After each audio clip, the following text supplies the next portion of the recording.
Estimation में मैंने आपको दो मेथड दिखाए थे। फर्स्ट मेथड था ऑपरेटिंग साइकिल मेथड और दूसरा आपके पास है फॉर्मूला मेथड। तो ऑपरेटिंग साइकिल से कैसे क्वेश्चन सॉल्व करने हैं वो मैंने आपको लास्ट क्लास में बताया था। नेक्स्ट देखिए फॉर्मूला मेथड।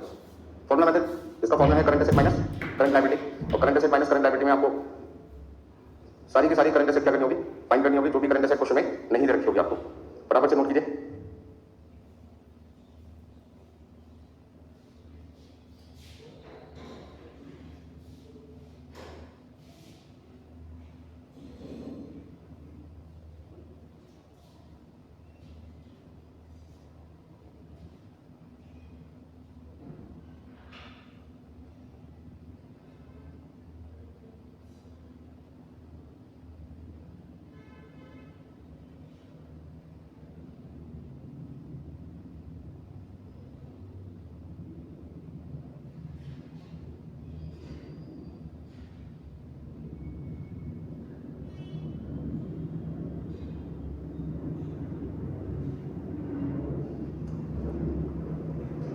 तो देखिए दोनों मेथड में जो मेन एग्जाम में क्वेश्चन आते हैं फॉर्मूला मेथड के, जिसमें करंट एसेट में से क्या माइनस करना है, करंट लायबिलिटी, और आपके पास आ जाएगा वर्किंग कैपिटल। मेन प्रॉब्लम यहाँ पे क्या नहीं है कि करंट एसेट के अंदर कौन कौन सी करंट एसेट है वो पहले आपको ढूंढनी पड़ेगी। उनकी वैल्यू दे रखी है तो बहुत अच्छी बात है, नहीं दे रखी तो आपको उनकी वैल्यू ढूंढनी पड़ेगी। जैसे हमने कहा करंट एसेट में स्टॉक, तो स्टॉक आपके पास है पहले, और स्टॉक के अंदर आपके पास तीन स्टॉक आ जाएंगे, रॉ मटेरियल, WIP, और आपके पास आ जाएगा तीसरा फिनिश गुड्स। यदि इनमें से किसी भी स्टॉक की वैल्यू आपको नहीं दे रखी तो आपको वैल्यू क्या करनी होगी, फाइंड करनी पड़ेगी। तो आज की क्लास में इसका नाम है estimation of working capital formula method.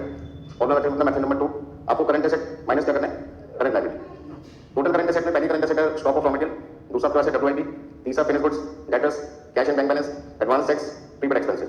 ये मेन आपकी करंट एसेट है तो नॉर्मली यूज होती है। इसमें से करंट लायबिलिटी में क्रेडिटर्स हो गया, आउटस्टैंडिंग एक्सपेंसेस है, प्रोविजन फॉर टैक्स है। आपके सामने मैंने दो बेसिस लिखा हुआ है, एक लिखा है कैश बेसिस और दूसरा आपके पास क्या है, टोटल बेसिस। जिस मैंने लास्ट क्लास में काफी डिटेल में आपको समझाया था। यदि मुझे फंड्स को बोरो करना है, फंड्स को रेज करना है, वर्किंग कैपिटल को फाइनेंस करने के लिए, मैं कौन सा बेसिस यूज करूंगा, कैश बेसिस। और यदि मुझे अपनी बैलेंस शीट में करंट एसेट करंट लायबिलिटी की वैल्यू शो करनी है तो कौन सा बेसिस यूज करूंगा, टोटल बेसिस। तो आपने यहाँ पे देखा एडवांस टैक्स, जिसके आगे लिखा है नॉट एप्लीकेबल NA, तो मैंने लिखा provision for tax NA not applicable. तो कैश बेसिस में दो चीजें हम कंसीडर नहीं करते क्योंकि दोनों चीजों का रिलेशन किससे, प्रॉफिट से। और आपको लास्ट क्लास में मैंने बताया था कि कैश बेसिस में हम दो चीजें इग्नोर करके चलते हैं, एक प्रॉफिट और दूसरा डेप्रिसिएशन। तो इसका यदि प्रॉफिट को कंसीडर नहीं किया गया तो टैक्स किस पे कंप्लीट होता है, प्रॉफिट पे। जब प्रॉफिट को ही हमने जीरो कंसीडर कर लिया, हमने इग्नोर करने का उसको कंसीडर नहीं करते, जीरो होगी इसकी वैल्यू हमारी नहीं। तो जब कोई चीज हमारी जीरो है तो मैं उसे किसी भी चीज से मल्टीप्लाई करूंगा, उसकी वैल्यू क्या आएगी, जीरो। अब आप कहोगे किसी भी चीज से मल्टीप्लाई करने का मतलब, मान लो प्रोविजन फॉर टैक्स 30% है, प्रोविजन फॉर टैक्स क्या है 30%, इसका मतलब जो भी प्रॉफिट कमाओगे उसका 30% टैक्स है। प्रॉफिट ही जीरो है तो 30% भी कितना होगा, जीरो होगा ना। तो जब मैं प्रॉफिट को नहीं कंसीडर करता तो प्रॉफिट पे कैलकुलेट करने वाली कोई भी चीज कंसीडर नहीं होगी, पास होना। लेकिन टोटल बेसिस में हम प्रॉफिट को कंसीडर करते हैं, इसलिए यहाँ पे टैक्स आएगा, एडवांस टैक्स भी और प्रोविजन फॉर टैक्स भी। तो ये आपका फॉर्मेट है जिसे आज की क्लास में आपने क्या करना है, यूज करना है। लेकिन कब, क्योंकि सारी करंट एसेट और सारी करंट लायबिलिटी आपको क्वेश्चन में दे रखी है, नहीं दे रखी तो सबसे पहले एक एक को ढूंढकर लाना पड़ेगा। कैसे ढूंढेंगे वो सारी चीजें आज की क्लास में डिटेल में आपको समझनी है। फटाफट से नोट कीजिए।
सभी ने नोट कर लिया।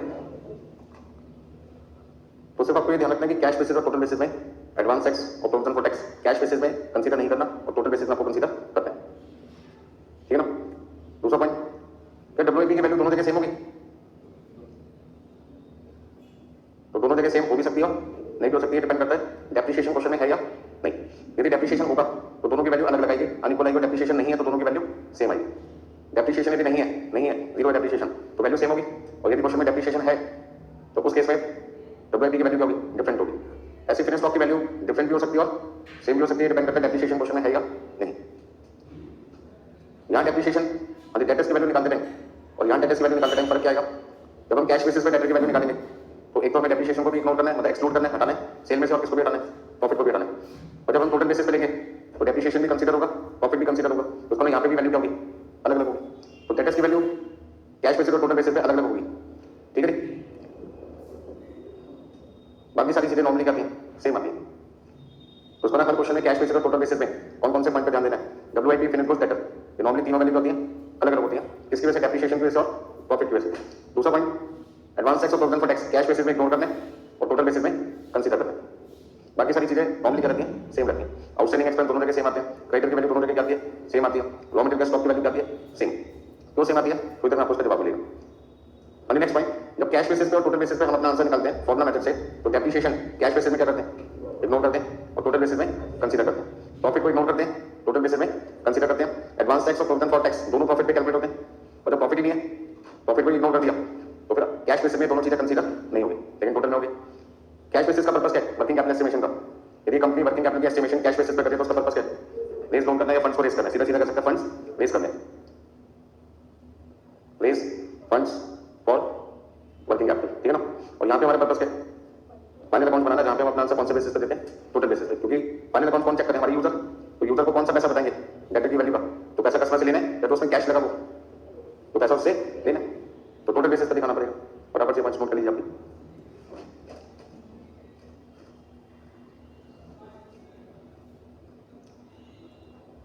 तो चैप्टर में कुछ ज्यादा मुश्किल नहीं है, बस कुछ फॉर्मूले आपको लर्न करने, और लर्न करने से बेटर उनको समझो।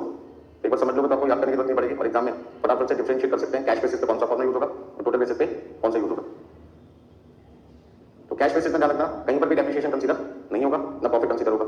टोटल बेसिस पे दोनों चीजें कंसीडर होती है, जिसकी वजह से अमाउंट वर्किंग कैपिटल का दोनों बेसिस पे क्या है, अलग अलग आता है। वजह क्या थी वो मैंने आपको समझा दी। एक जगह हमें पैसा लेके आना है वर्किंग कैपिटल के लिए, तो उतना पैसा हमें मिलेगा लोन की फॉर्म में, या जो भी जिससे भी हमें पैसा लेना है वो हमें उतना ही पैसा देगा जितना उस काम को करने में पैसा लगा था, तो चाहिए, ठीक है ना। मान लो पेन में 100 रुपये का बेच रहा हूँ, इसमें 40 रुपये मेरा प्रॉफिट है, 60 रुपये मेरी कॉस्ट है, 10 रुपये मशीन का डेप्रिसिएशन है, ठीक है। तो 50 रुपये तो मेरी जेब से कैश में लगे, तो अब इस पेन को दोबारा बनाने के लिए कितना कैश चाहिए, फिर से 50 रुपये चाहिए। तो बैंक वाले क्या कहते हैं, तुम 100 रुपये को मांग लो। मैंने तो कस्टमर को उधार ये पेन 100 रुपये में दी, तो मेरे डेटर की वैल्यू कितनी होगी, 100 रुपये, दैट इज टोटल बेसिस। पर कैश बेसिस में इस पेन को दोबारा बनाने के लिए 100 रुपये थोड़ी चाहिए, 50 रुपये चाहिए। तो फाइनेंस कितना होगा, 50 रुपये होगा जितना आपको चाहिए, क्योंकि आपको पता है कि इस पैसे को लाने की कोई ना कोई कॉस्ट होगी, या तो ये शेयर इशू करके पैसा इकट्ठा होगा तो डिविडेंड कॉस्ट बन जाएगी, और यदि लोन लिया या डिबेंचर इशू किया तो इंटरेस्ट खर्चा बन जाएगा। अब पैसा चाहिए 50 रुपये, मैं किसी से 70 रुपये ले लूँ, तो पता लगा 70 में से काम कितने आए, 50, इंटरेस्ट किस पे जाएगा, यदि मैंने 70 रुपये लोन ले लिया तो 70 पे जाएगा, तो वो 20 रुपये जो यूज ही नहीं होंगे उसमें मुझे अननेसेसरी देना पड़ेगा इंटरेस्ट। तो क्या समझदारी का काम है कि ज्यादा पैसे ले लो, उतने लो जितना आपकी रिक्वायरमेंट है। और 50 से 51 रुपये ले लो, तो 52 रुपये ले लो, आपको लगता है कोई चीज महंगी हो सकती है, और इतना नहीं है कि 50 के लिए 70-80 रुपये उधार ले। बात समझ में? हाँ जी, नहीं अलग पॉइंट है कि बैंक के पास कस्टमर की कमी है। फिर आज की डेट में बैंक के पास 10 लाख रुपए उधार देने के लिए टोटल मान के चलो, और जो कस्टमर है जिनको उधार चाहिए वो 1 करोड़ रुपए मांग रहे हैं, तो बैंक किसको देगा? बैंक की कोशिश कभी एक को ही पूरा पैसा दे, तो सबको देना चाहिए। सबको देने से फायदा क्या, एक को देंगे डूब गया तो सारा पैसा डूब गया। वही 10 लाख रुपए में 1-1 लाख रुपए 10 लोगों को दूं तो रेट ऑफ इंटरेस्ट तो सबसे सेम ही मिलना है, बट रिस्क मेरा क्या होगा, सारे के 10 लोग, सारे 10 लोग एक साथ ही थोड़ी चल जाएंगे दुनिया छोड़ के पैसे देने के बाद। अलग अलग फैमिली के अलग अलग लोग होंगे, अलग अलग सिक्योरिटी मिली होगी, अलग अलग बिजनेस होगी ना, तो कहने का मतलब रिस्क क्या होगा, बढ़ जाएगा ना। 10 लोगों में एक को पैसा दूंगा, हमारे लिए इस समय आपके सामने अडानी ग्रुप चल रहा है, सारा पैसा मैंने अडानी को दे दिया, अडानी बंद होगी, मेरा बैंक भी बंद हो गया। वही पैसा यदि मैंने अडानी को 1 लाख रुपए दिया था 10 लाख में से, बाकी 9 लाख रुपए 1-1 लाख रुपए और लोगों को दिया था, एक कंपनी बंद होगी तो 1 लाख तो मैक्सिमम लॉस होगा, बाकी 9 लाख रुपए तो सेफ है ना, वहां से इंटरेस्ट आता रहेगा। बस समझ में? तो कभी भी किसी एक कंपनी को पैसा ना दो, हमेशा क्या करना चाहिए, पैसे अलग अलग पोर्टफोलियो में डालने चाहिए। पोर्टफोलियो का मतलब क्या कि अलग अलग जगह पैसा क्या करना चाहिए, इन्वेस्ट। कई लोग एक जगह इन्वेस्ट करते हैं, जिनको लगता है कि आप पिछले 100 साल से कंपनी कभी बंद नहीं हो रहा है, 100 साल तक भी बंद नहीं होगी, ऐसी कंपनी का नाम टाटा, तो सब दुकान पे, ठीक है। तो यदि आपको पैसा इन्वेस्ट करना है, आपके जाने के बाद वो पैसा रहेगा कंपनी रहेगी, कौन सी कंपनी आज की डेट में, टाटा कंपनी बंद होने का भाई मतलब नहीं आता। तो मैं कह रहा हूँ वो जुआ खेल रहे हैं, बिजनेस में इतना उछाल नहीं आ सकता, जुए में 100% वैल्यू बढ़ भी सकती है, 100% वैल्यू घट भी सकती है। तो आम पैसा किसका मर रहा है, आम बंदे का। जब वैल्यू घट जाती है वो फटाफट से खरीद लेते हैं, और जब तक हम खरीद होते हैं तब तक हमारा नंबर ही नहीं आता। वो जो साइट होती है, एक्सचेंज होती है, वो काम ही नहीं कर रही होती, टेम्परेरी 15 मिनट के अंदर सारा गेम खत्म हो जाता है, ठीक है ना। जैसे वैल्यू बढ़ होती है सबका पैसा इन्वेस्ट हो रहा होता है, जब घट के लोग बड़ा इन्वेस्ट करना चाहते हैं कर ही नहीं पाते, पहले ही सबको सेटिंग होती है, ठीक है ना। तो कहने का मतलब है कि जिस पॉइंट पे लोअर वैल्यू आती है उस टाइम पे वो इन्वेस्ट कर देते हैं, जैसे बढ़ता है वो बेच देते हैं, फिर लोअर आती है फिर खरीद देते हैं, फिर बेच देते हैं। तो पैसा किसका गया, आम जनता का। क्योंकि मैं कब खरीद रहा हूँ तो 10 वाली चीज 11 की होगी, 11 से 12 की, 12 से 13 पे, जैसी 13 भी हुई मैंने आपको इन्फॉर्म किया, मैंने कहा तो घर का सारा सामान बेच और पैसा लगा दिया इसमें। तुमने घर का सारा सामान बेचा, पैसा लगा दिया, ये सोचते कि 13 की चीज 14 की हो जाएगी, 14 में बेच के घर का सारा सामान 12 लेंगे और 1 रुपये का फायदा हो जाएगा। पता चला 10 का हो गया, घर भी चला गया, और 4 रुपये का या 3 रुपये का, 13 का खरीदा 3 रुपये का क्या हो गया लॉस। जैसी वक्त 10 का हो गया, कंपनी ने द्वारा क्या कर दिया, 10 में खरीद दिया, फिर वैल्यू कम बनने लगी, फिर तुम्हें क्या लगा यार किस्मत इतनी खराब हुई है, उधार लेके आता हूँ। पहले घर का सामान बिक गया लेकिन लोगों को पता नहीं चला ना, गुडविल अच्छी थी मार्केट में, आपने उधार लेना चालू कर दिया, फिर वो पैसा लगा, फिर वो वैल्यू क्या हुई, एक दिन 2 दिन तो बढ़ी, फिर आपने कहा यार पुराना लॉस रिकवर करना है और वेट करता हूँ, फिर वो भी 9 रुपये वैल्यू, फिर उधार बढ़ गया। ऐसे में क्या होगा, जो शहर में रहते हो शहर छोड़ के भागना पड़ेगा, दुनिया छोड़ के भागना पड़ता है चक्कर में, ठीक है नहीं। तो कहने का मतलब क्या है, ये हमारे जैसे लोगों की मार्केट नहीं, कोई मिलाकर मेरे हिसाब से ये उन लोगों के लिए तो लंबे समय के लिए पैसा लगाकर छोड़ दें, सो जाएं, और जब उठे तो आराम से टेंशन फ्री, कम हो गया तो होने दे, बढ़ गए तो बढ़े। ये उन लोगों के लिए मार्केट है, उनके लिए नहीं कि जैसे कम हो गया एकदम से बेच लो, रुको होल्ड करो, पेशेंस चाहिए, और पेशेंस बहुत कम लोगों के पास है, ठीक है ना। चलिए तो आज की क्लास में अब हम यहाँ पे नेक्स्ट पॉइंट सीख रहे हैं, एक एग्जांपल लेके चलते हैं जिसमें मैं आपको काफी सारी चीजें समझाऊंगा। मान लीजिए हमें क्वेश्चन के अंदर मटेरियल कॉस्ट दे रखी है, labour cost, factory expenses, administrative expenses, selling expenses, यदि मैं इन सबको प्लस कर दूं तो मेरे पास क्या आएगा, टोटल कॉस्ट आ जाएगा, प्लस क्या चाहिए मुझे प्रॉफिट, तो मेरे पास क्या आ जाएगा, सेलिंग प्राइस आ जाएगा। यदि इंफॉर्मेशन मेरे पास में पर यूनिट में दे रखी है, आप भी लिख सकते हैं फटाफट से, हाँ जी 100 रुपीज, 80, 60, 40, 20, बताना टोटल कितना है, 300 रुपया। हमने अपना कुछ ये बेचा मार्केट में 350 का, तो हमारा प्रॉफिट पर यूनिट कितना है, 50 रुपये। तो पहला पॉइंट हमें ब्रेकअप दे रखा है कॉस्ट का, कॉस्ट स्ट्रक्चर दे रखा है, कॉस्ट का ब्रेकअप दे रखा है, ठीक है नहीं। दूसरा पॉइंट हमें दे रखा है क्वांटिटी, क्वांटिटी सोल्ड। मान लीजिए पूरे साल में हमने अपने कस्टमर को कितनी यूनिट बेची, 5000, किस पर बेची, क्रेडिट पे, तो DCP, debtor collection period, DCP का फुल फॉर्म क्या, डेटर कलेक्शन पीरियड, मतलब कि हम अपने कस्टमर को कितने महीने का उधार देते हैं। एज्यूम करते हैं हम अपने कस्टमर को जो कुछ पैसे हैं वो कितने महीने के क्रेडिट पे दे रहे हैं, 1 महीने, तो इतना 1 महीने का पैसा कौन यूज कर रहा है, कस्टमर यूज कर रहे हैं। तो ऐसे केस में सबसे पहले हमें क्या करना पड़ेगा, हमें डेटर्स की वैल्यू निकालनी पड़ेगी, ठीक है। और डेटर्स की वैल्यू निकालने के लिए सबसे पहले मुझे क्या चाहिए, credit sale into data collection period divided bye 12। हम ये कह सकते हैं कि हमने जो कुछ कस्टमर को क्रेडिट पे बेचा वो कितना बेचा होगा, 5000 यूनिट बेची होगी, एक साल में कितने रुपए के हिसाब से, 350 के हिसाब से, कैलकुलेटर निकाल लो। 5000 यूनिट यदि मैं 350 रुपए के हिसाब से बेचूंगा तो मेरे पास कितना आ जाएगा, मेरे पास आ जाएगा 17,50,000। फिर 17,50,000 की जो सेल है वो कितने महीने के, 12 महीने के। डीसीपी कितना है, 1 महीने का, तो कितना आएगा देखना, 1,45,833। तो मैं क्या कहूंगा कि पूरे साल में मैं 17,50,000 की सेल करता हूँ, पूरे साल में मैं कितने रुपए की सेल करता हूँ, 17,50,000 की, उसमें 1 महीने की सेल कितनी है, 1,45,833। इसका मतलब यदि मैंने जनवरी में अपने कस्टमर को कुछ क्रेडिट पे बेचा होगा तो 1 महीने की क्रेडिट सेल कितनी होगी, 1,45,833। ये कुछ मैंने कब बेचा, जनवरी में, इसका पैसा कब मिलेगा, तो ये पैसा मुझे कब मिलेगा, फेब में मिलेगा। फिर फेब में मैंने कितनी क्रेडिट सेल की होगी, 1,45,833। भाई 17,50,000 की तो सेल 12 महीने की है, 1 महीने की सेल कितनी होगी, 1,45,833। मान लो आपकी सैलरी 10,000 रुपये महीना है, साल की सैलरी 1,20,000 है, तो पूरे साल की सैलरी थोड़ी किसी को बताते हो, किसकी सैलरी बताते हो, 1 महीने की। मैं 1 महीने में कितना कमाता हूँ, आज आपसे कोई पूछेगा कितना कमाते हो, तो 1,20,000 बोलोगे तो समझ वाला क्या समझेगा, 1 महीने के 1,20,000 बता दो, ठीक है। तो उस देश में यदि उन्होंने डिसीजन ले लिया और अपनी लड़की का रिश्ता से पक्का कर दिया, लड़का वाला ये समझ के, तो लड़की का डिसीजन क्या हो जाएगा, पेरेंट्स का गलत। शादी के बाद जब लड़का 10,000 महीने के लेके आएगा तो जोड़ का चक्कर लगेगा, लड़के वाले क्या समझे थे, क्या 1,20,000 बताया, तो लड़के की सैलरी कितनी होगी, 1,20,000 कट कटा के, भाई लोग भी बेनिफिट करते हैं, कट कटा के 1,00,000 रुपये नहीं आएगा, और लेके कितना रहे, 10,000। अब ऐसे में बाकी सब लोग पूछेंगे बाकी के तो तुम्हारे 1,20,000 माइनस 10, 1,10,000 रुपये थे, वो किस पे खर्च करके आए, 1 महीना हो गया, 2 महीने हो गए, 3 महीने, हर महीने कम लगे पैसे, तो क्या समझाना पड़ेगा कि भाई साहब आपने ये थोड़ी पूछा था कि 1,20,000 रुपये साल की थी इनकम या 1 महीने की थी, आपने कहा कितना कमाते हो, 1,20,000 कमाते। आपने पूछा था पर मंथ, तो मैं 10 बोलता, पर ना बोलता, 1,20,000 बोलता, आपने कहा कितना कमाते हो, तो मैंने अपनी टोटल कमाई बता दी। एग्जाम्पल को समझने की कोशिश करो। तो हमेशा बताया क्या जाता है, फाइनल अकाउंट 1 साल के बनते हैं, इसलिए वहां पे सेल 1 साल की दिखाएंगे, लेकिन डेटर का अमाउंट 17,50,000 रुपये थोड़ी पूरे साल का, 1 महीने का मैंने उधार दिया, तो 1 महीने में मैं जितनी सेल करूंगा, 1 महीने में जितने रुपए की सेल करूंगा वो मैं 1 महीने के उधार पे देता हूँ। तो 1 महीने की सेल कितनी है, 1,45,833। जैसे मैंने 1 महीने के उधार पर कस्टमर को दिया, तो कस्टमर ने मेरा पैसा 1 महीने के लिए 17,50,000 थोड़ी यूज किया, कितना यूज किया, 1,45,833। बस समझ में। तो यदि हम किसी को पैसा उधार दे रहे हैं हर महीने 1,00,000 रुपए 1 महीने के लिए, तो पहले उसने 1,00,000 रुपए मुझसे लिया जनवरी में, फरवरी में 1,00,000 उसने क्या कर दिया, वापस कर दिया, फिर फरवरी में फिर उसने 1,00,000 रुपए ले लिया, मार्च में वापस कर दिया, मार्च में फिर 1,00,000 रुपए ले लिया, अप्रैल में दे दिया, अप्रैल में 1,00,000 रुपए लिया, तो मे में देगा। सेम वही कंडीशन यहाँ पे कि जो कुछ हम कस्टमर को क्रेडिट में सेल करते हैं वो कितने महीने की सेल क्रेडिट में सेल करते हैं, 1 महीने की। तो डीसीपी 1 मंथ का एक्जैक्ट मीनिंग क्या होता है, कितने महीने की सेल का पैसा कस्टमर यूज करता है, 1 महीने के लिए जो भी हम उसको कुछ क्रेडिट में बेचते हैं उतना पैसा वो हमारा यूज करता है। अब फरवरी में 1,45,833 के पैसे मुझे कब मिलेंगे, फिर मार्च में आने के पैसे मेरे पास, फिर मार्च में मैंने कुछ कस्टमर को क्रेडिट में सेल किया होगा कितना, तो ये पैसे मुझे कब मिलेंगे, समझ में आ रहा है सब कुछ? ठीक है। तो कई लोग सोचते हैं कि 17,50,000 रुपये मेरे डेटर्स हैं, नहीं, 17,50,000 रुपये तो क्रेडिट सेल है, और जिस दिन मैंने कुछ बेचा होगा उस दिन वो डेटर है, और वो पूरे साल डेटर थोड़ी रहेंगे, हर महीने कुछ ना कुछ आता होगा, पैसा आता होगा। पहले दिन एंट्री पास क्योंकि डेटर टू सेल, अगले दिन मान लीजिए उस सेल में से कुछ पैसे आ गए तो डेटर की वैल्यू क्या हो जाएगी, कैश टू डेटर करोगे ना, जो पैसा वो देगा। तो यहाँ पे 1 मंथ डेटा कलेक्शन पीरियड का मतलब है कस्टमर हमारे यहाँ कितने महीने की सेल का पैसा यूज कर रहे हैं, 1 महीने के लिए 1,45,800 देते हैं। अब मेरा क्वेश्चन आपसे क्या था, मेरा क्वेश्चन आपसे ये कि 1,45,833 में क्या क्या चीजें शामिल है, क्या क्या चीजें शामिल है। 1,45,833 किस पे बेस्ड है, 17,50,000 है। 17,50,000 किस पे बेस्ड है, जरा इसको समझ लो, ये मेन पॉइंट है। 17,50,000 मैंने कैसे निकाला, कैसे निकाला, ये 17,50,000 को निकालने के लिए मैंने क्या किया, 5,000 को मैंने मल्टीप्लाई किया किससे, 350 से। 350 में क्या क्या इंक्लूड है, 350 में 3 चीजें इंक्लूड है, एक कैश कॉस्ट, एक नॉन कैश मतलब डेप्रिसिएशन, और एक मेरे पास क्या होगा, प्रॉफिट।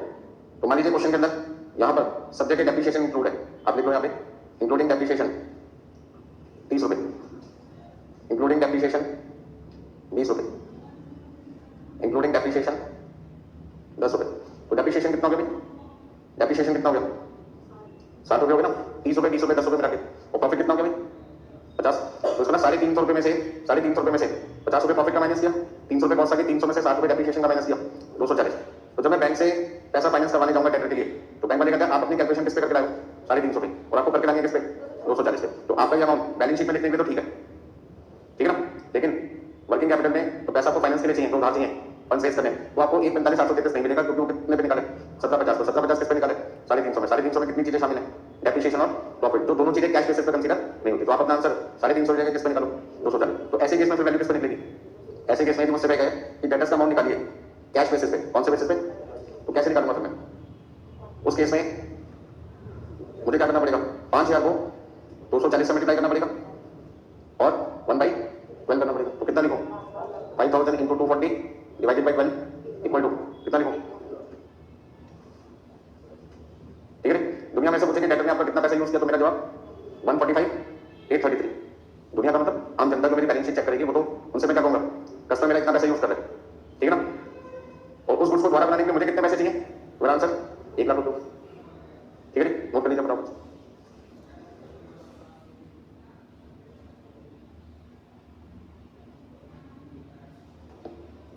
तो ये पॉइंट आज की क्लास का सबसे बढ़िया पॉइंट है समझने के लिए कि हमें कौन सी चीजें लेनी है, कौन सी चीजें नहीं लेनी। और दूसरा ये तो टाइम पीरियड रखा होता है, इसका यूज क्या होता है। तो हम 17,50,000 की तो सेल क्रेडिट में कर रहे हैं, कई लोगों का मानना है सर क्रेडिट सेल की एंट्री होती है डेटर टू सेल, इसका डेटर की वैल्यू तो 17,50,000 है। तो मैं बच्चों को ये समझाना चाहता हूँ कि सोच गलत है। क्यों, क्योंकि जिस दिन हमने सामान बेचा, ठीक है, हम जो फाइनल अमाउंट बना रहे हैं वो कैसे बना रहे हैं, 1 साल के, तो हमने एंट्री क्या कर दी, पूरी 1 साल के पास कर दी, जबकि कस्टमर हमारा पैसा कितने महीने के लिए यूज कर रहे हैं, 1 महीने। तो वो 1 महीने बाद तो हमें पैसे दे देता ना, तो हर महीने 1,45,833 रुपए हमारा कस्टमर यूज करता है। जनवरी में उसने पैसा यूज किया, फरवरी में दे दिया, फरवरी में यूज किया, मार्च में दे दिया, मार्च में यूज किया, अप्रैल में दे दिया, तो 1 महीने के डेटर्स कितने हो गए, 1,45,833। तो डीसीपी 1 मंथ का मतलब है कस्टमर ने 1 महीने में आपका कितना पैसा यूज किया, वो अमाउंट आपके लिए डेटर माना जाएगा। अब उसमें दो चीजें, कैश बेसिस और टोटल बेसिस। टोटल के हिसाब से 145,833 आंसर है, और कैश बेसिस के हिसाब से आपका आंसर कितना देगा, 1 लाख रुपए। तो दो आंसर हो गए, एक और दूसरा एक, ठीक है, लिख लिया सबने, स्पीड बढ़ाओगे जल्दी बहुत, बड़ा पेपर होता है एग्जाम में। अच्छे नंबर लाने के लिए आपको टाइम के साथ में मैच करना पड़ेगा। यदि कोई क्वेश्चन 2 नंबर का है तो समझ लो 3 से 3.5 मिनट में हो जाना चाहिए। सब लोग सोचेगा 2 मिनट का क्वेश्चन है, 4 मिनट में करूंगा आराम से, तो पेपर छूट जाएगा ना, एक्स्ट्रा टाइम थोड़ी मिलता है। ठीक है सबने, चलिए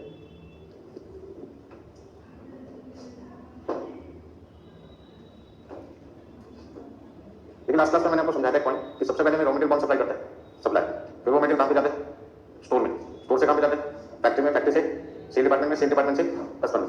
तो जब सप्लायर हमें मटेरियल देता है तो सबसे पहले वो स्टोर में आते हैं। क्या स्टोर में आते ही वो सारा मटेरियल यूज हो जाएगा, नहीं, क्योंकि हम मंगाते समय जाते हैं और यूज करते हैं धीरे धीरे, ठीक है ना। ऐसा क्यों, क्योंकि यदि हम रोज मटेरियल मंगाएंगे तो मंगवाने में टाइम वेस्ट होगा, हमारी जो ट्रांसपोर्टेशन कॉस्ट है वो भी क्या होगी, बड़ी, और हिसाब किताब भी रखना पड़ेगा बाद में। तो आपकी परचेजिंग कॉस्ट क्या हो जाएगी, नहीं हो सकती, ठीक है ना। और ऐसे में क्या करते हो, आप कुछ दिन का मटेरियल एक्स्ट्रा मंगा लेते हो, जैसे एक बार में 4 दिन का मटेरियल मंगा लिया, 1 दिन का यूज हो जाएगा, अभी भी सरप्लस कितना है, 3 दिन का, फिर क्या होगा, अगले दिन एक और दिन का यूज हो जाएगा, फिर एक और दिन का, तब तक आप दोबारा से मटेरियल क्या कर सकते हो, मंगवा सकते हो। तो इससे क्या होगा कि ना तो सप्लायर पे कोई प्रेशर होगा, ना आपके ऊपर कोई दिक्कत होगी। कल को फैक्ट्री वाले को एडिशनल मटेरियल चाहिए, थोड़ा सा ज्यादा डिमांड बढ़ गई, तो हमारे पास सरप्लस मटेरियल है ना, तो हम उसे क्या कर सकते हैं, यूज कर सकते हैं। और सप्लायर से तो नया ऑर्डर प्लेस करेंगे, उसमें क्वांटिटी का मंगा सकते हैं ज्यादा। तो मार्केट में बढ़ी हुई डिमांड को पूरा करने के लिए हमारे पास करना चाहिए, एक्स्ट्रा मटेरियल होना चाहिए, ठीक है। तो कल को हो सकता है कि सप्लायर से मटेरियल डिलीवर कर रहे हैं स्पेस से, वहां पे कोई स्ट्राइक हो जाए और 1 दिन के रास्ता बंद हो जाए, झगड़े हो जाए, कोई भी दिक्कत हो जाए, तो मटेरियल की सप्लाई 1 दिन के लिए करेगी डिले, और हमने पहले अपने पास क्या रखा हुआ है, एक्स्ट्रा मटेरियल रखा हुआ है। तो स्टॉक को भी मेंटेन करना जरूरी है। तो मैन्युफैक्चरिंग मैन्युफैक्चरिंग बिजनेस में सबसे पहले हम क्या करते हैं, सप्लाई से मटेरियल रिसीव करते हैं, कहां पे रखते हैं, स्टोर में, स्टोर से कहां जाता है, फैक्ट्री में, फैक्ट्री से कहां जाता है, सेल डिपार्टमेंट, और सेल डिपार्टमेंट से कस्टमर। ये सारी बातें मैं पिछली क्लास में आपको समझा चुका हूं। अब यहां पे मैंने टाइम लिखा हुआ है, टाइम का मतलब भी मैंने आपको बताया था। वो मटेरियल जो स्टोर में आया कितने दिन के लिए स्टोर में रखा गया, 10 दिन के लिए। 10 दिन के बाद वो मटेरियल कहां पे जाता है, फैक्ट्री में, जहां पे रॉ मटेरियल को फिनिश गुड बनाने में कितने दिन का प्रोसेसिंग टाइम है, 12 दिन का। 12 दिन बाद जब ये फैक्ट्री के अंदर फिनिश गुड बन जाएगा तो बनने के बाद कहां जाएगा, सेल डिपार्टमेंट, जहां पे हमें क्या करना होता है, बेचना होता है। बेचने में हमें कितने दिन का समय लगेगा, 18। आपको सर इतना टाइम क्यों, क्योंकि हमें ऐसा कस्टमर चाहिए जो कुछ खरीदने के बाद हमें क्या दे, पैसा भी दे। कस्टमर तो बतेरे मिल जाएंगे, तो सामान तो खरीदना चाहते हैं लेकिन पैसा नहीं देना चाहते, तो फिर उस केस में हमारा तो बिजनेस लॉस में चला जाएगा जब कोई पैसे नहीं देगा। तो हमें कस्टमर को ढूंढने में 18 दिन का वक्त लगेगा फॉर एग्जांपल। तो ये 18 दिन आपके लिए क्या होगा, फिनिश गुड्स होल्डिंग के लिए। फिर सेल डिपार्टमेंट ने गुड कस्टमर को ढूंढा, बट कस्टमर कहता है मैं आपको ये पैसे लौटा दूंगा लेकिन कितने दिन में, 30 डेज में। तो 30 डेज मेरे लिए क्या बन जाएगा, डेटा कलेक्शन। अब ये वो पैसा है जो हमारा ब्लॉक हो रहा है कितने कितने दिन के लिए, 10 दिन के लिए पहले स्टोर में, फिर फैक्ट्री में 12 दिन के लिए, फिर सेल डिपार्टमेंट में 18 दिन के लिए, और कस्टमर ने कितने दिन के लिए अपने पास सामान रख लिया, 30 दिन। तो ये पैसा मेरे पास लौट के कब आएगा वापस, 10 दिन प्लस 12 दिन कितना हुए, 22, 22 प्लस 18 40, 40 प्लस 30 70। तो ये पैसा कितने दिन के लिए ब्लॉक हो गया, 70 डेज के लिए। लेकिन उसमें से कुछ दिन के लिए पैसा मैं किसका भी यूज कर रहा हूँ, सप्लाई का, कितने दिन के लिए, 8 दिन। जैसे हमारा पैसा कस्टमर यूज कर रहा है, ऐसे हम भी तो किसी के कस्टमर है, तो हमने भी तो उसका पैसा यूज किया होगा कितने दिन के लिए, 8।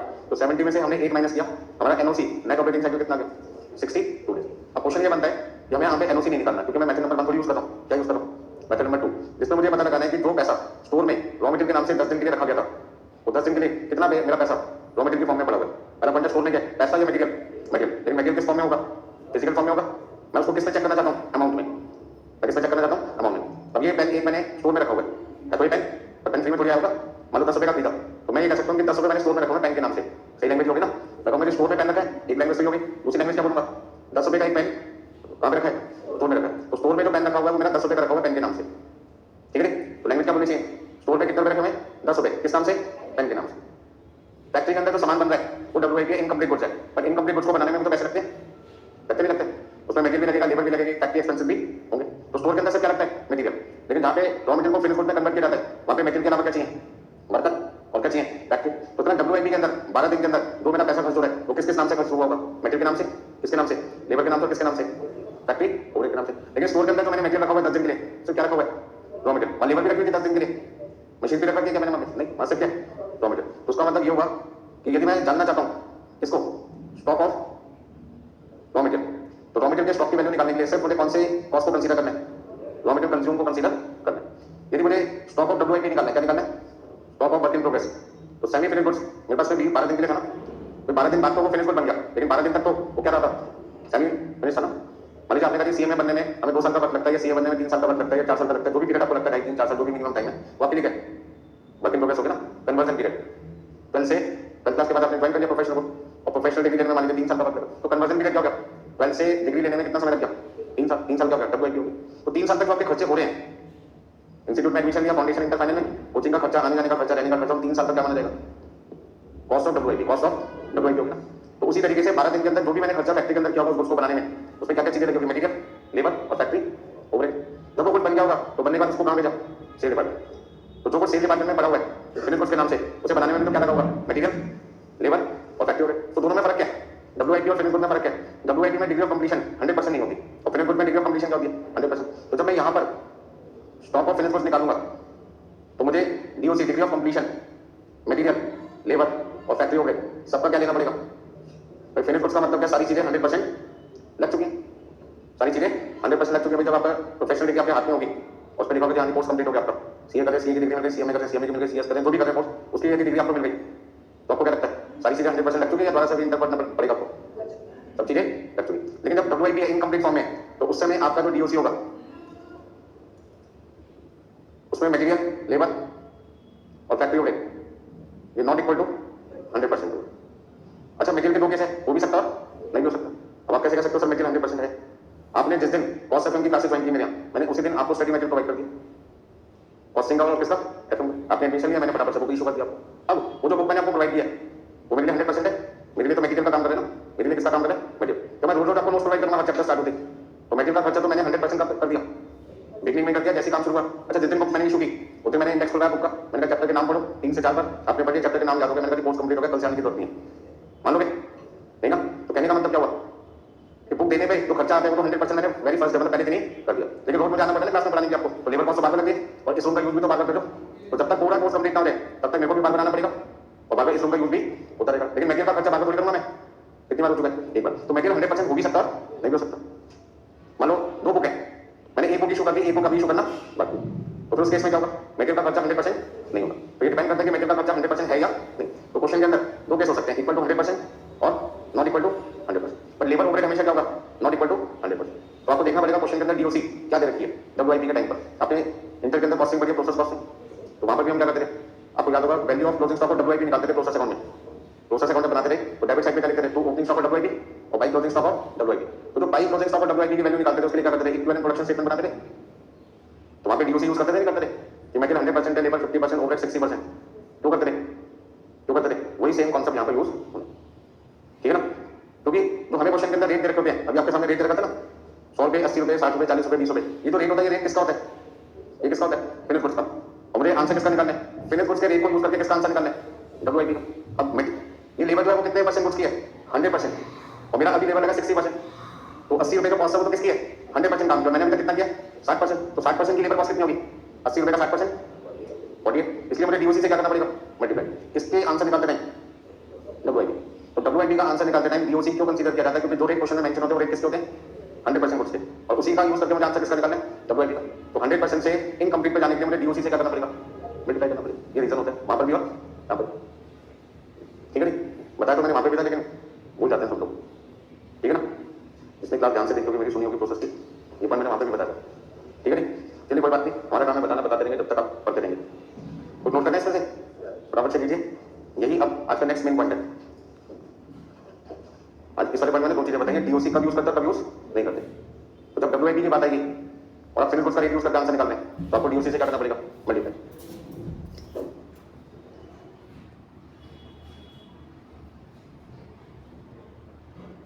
देखिए इस चार्ट में नोट करने वाली बातें क्या क्या मीन है?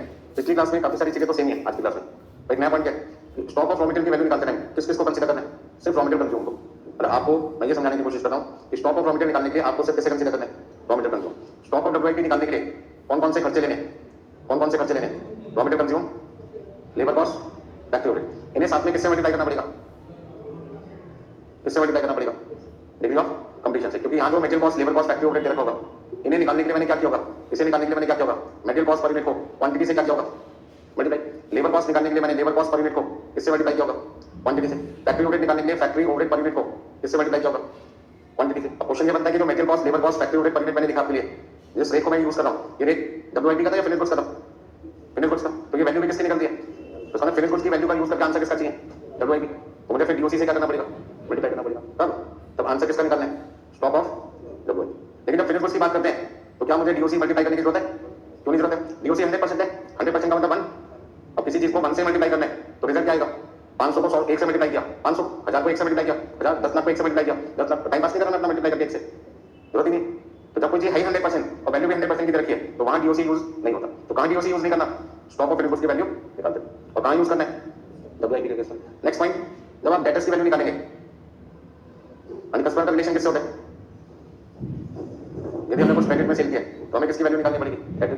अब डेटर को जो सामान मैंने बेचा होगा, ध्यान से सुनना, डेटर को जो सामान बेचा होगा तो डेटर ने सामान कहां से खरीदा होगा? शोरूम में। तो शोरूम का मतलब शोरूम के खर्चे, सेलिंग एक्सपेंस हो गए, ठीक है? उससे पहले एडमिनिस्ट्रेटिव डिपार्टमेंट भी होगा और उससे पहले फैक्ट्री, लेबर और मटेरियल, 5 खर्चे होंगे। तो जो कुछ मैं कस्टमर को बेचूंगा उससे अपने बिजनेस के सारे खर्चों के पैसे मांगूंगा या नहीं मांगूंगा? तो उसमें मटेरियल भी होगी, लेबर भी होगा, फैक्ट्री भी होगा, एडमिनिस्ट्रेटिव भी होगा, सेलिंग एंड डिस्ट्रीब्यूशन एक्सपेंस भी होगा। तो कस्टमर को बख्शना थोड़ी है, छोड़ना थोड़ी है, उससे तो सारे पैसे लेने, उसी की वजह से सारे खर्चे हो रहे हैं। ना कस्टमर होता, ना सेल डिपार्टमेंट होता, ना सेल होता, एडमिनिस्ट्रेटिव नहीं होता, कोई भी खर्चा नहीं होता फिर, ठीक है ना? तो कहीं ना कहीं डिपार्टमेंट जो बन रहे हैं, फैक्ट्री, एडमिनिस्ट्रेटिव, सेलिंग, किसको सर्विस देने के लिए बने? कस्टमर के लिए। तो सारे काम कस्टमर के लिए हो रहे हैं तो पैसे भी किससे लेंगे? कस्टमर से लेंगे। तो इसलिए डेटर की वैल्यू निकालते टाइम, डेटर्स की वैल्यू निकालते टाइम क्या ध्यान रखना है?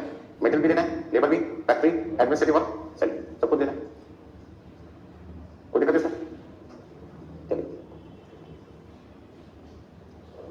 वो करिए सबने,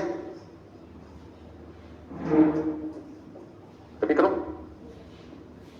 तो 5 मिनट के लिए थोड़ा सा नारा लगा दो, नारे का मतलब किसमें किसको लेना है, ठीक है? डब्ल्यूआईपी की वैल्यू निकालते टाइम किस किसको लेना है? ऑर्डर में याद मत करो, नहीं तो रटना हो जाएगा। डब्ल्यूआईपी की वैल्यू निकालते टाइम किस किस खर्चों की जरूरत पड़ेगी? रॉ मटेरियल, शांत हो जाओ मैं बोलूं, ठीक है ना? मिक्स हो जाएगी नहीं तो सबके बाद। डब्ल्यूआईपी की वैल्यू निकालते टाइम हमें एक तो चाहिए रॉ मटेरियल, दूसरा फैक्ट्री का खर्चा और तीसरा लेबर। और सबको किससे मल्टीप्लाई करना है? डीओसी से। क्योंकि जो रेट हम यूज कर रहे हैं मटेरियल, लेबर और फैक्ट्री का, वो किसका दे रखा था? फिनिश गुड्स वाला। और आंसर किसका चाहिए? डब्ल्यूआईपी का। तो क्या करना पड़ेगा? डीओसी से मल्टीप्लाई। दूसरा जब फैक्ट्री का आंसर निकालेंगे तो खर्चे ये 3 रहेंगे, बट डीओसी 100% है इसलिए मल्टीप्लाई करने की जरूरत नहीं है। जब हम डेटर्स की वैल्यू निकालेंगे तो सारे खर्चे लेने कस्टमर से, तो ठीक है ना। तो कस्टमर है उसके लिए हमने मटेरियल भी खर्च किया, लेबर भी खर्च किया, फैक्ट्री भी खर्च किया, एडमिनिस्ट्रेटिव का भी खर्चा किया, और सेलिंग का तो सारे पैसे लेने उससे।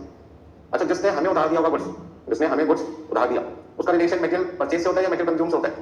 मैंने किसी से सामान खरीदा, उसके पैसे मैंने देने, तो मैं उसके पैसे कब दूंगा? ये कहते कि जब मेरा यूज होगा तब तक दूंगा, या जो मैं खरीद रहा हूँ उसके पैसे उसको मैंने देने। तो सप्लायर का कनेक्शन मेरे साथ क्या है? जितना सामान मैंने उससे खरीदा या जितना मैंने कंज्यूम कर लिया उसके पैसे देने, जितना मैंने उससे खरीदा, ठीक है ना। मैं कंज्यूम करूंगा करूंगा तो मेरी मर्जी है, पैसे तो मुझे लौटानी पड़ेगा किस सामान के? तो सामान मैंने परचेज या तो क्रेडिटर के सामने आपको कौन सी चीज कंसीडर करनी है? क्रेडिटर की वैल्यू निकालते टाइम जब हमें क्रेडिटर का अमाउंट निकालना है, क्रेडिटर का आंसर जब निकालना है आपको तो क्या ध्यान रखना है? हमें रॉ मटेरियल परचेज चाहिए ना कि कंज्यूम। और मैंने जो क्वेश्चन में परचेज नहीं रखी, तो परचेज निकालने के लिए आप क्या करोगे?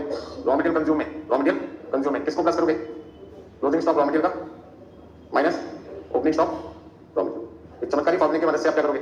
रॉ मटेरियल कंज्यूम को किसमें कन्वर्ट करोगे? रॉ मटेरियल परचेज, ठीक है। तो क्रेडिटर का संबंध किससे होता है? क्रेडिटर का रिलेशन किससे होता है? परचेज से या कंज्यूम से? परचेज से। तो रॉ मटेरियल परचेज की वैल्यू के बेस पर हमें क्रेडिटर का अमाउंट निकालना है। तो आपको दो तीन चीजें ध्यान में रखनी है, क्या चीज निकालनी है और कौन सी कॉस्ट उसमें कंसीडर करनी है, कब डीओसी यूज होगा कब डीओसी यूज नहीं होगा, ये सारी चीज आपको ध्यान में रखनी है।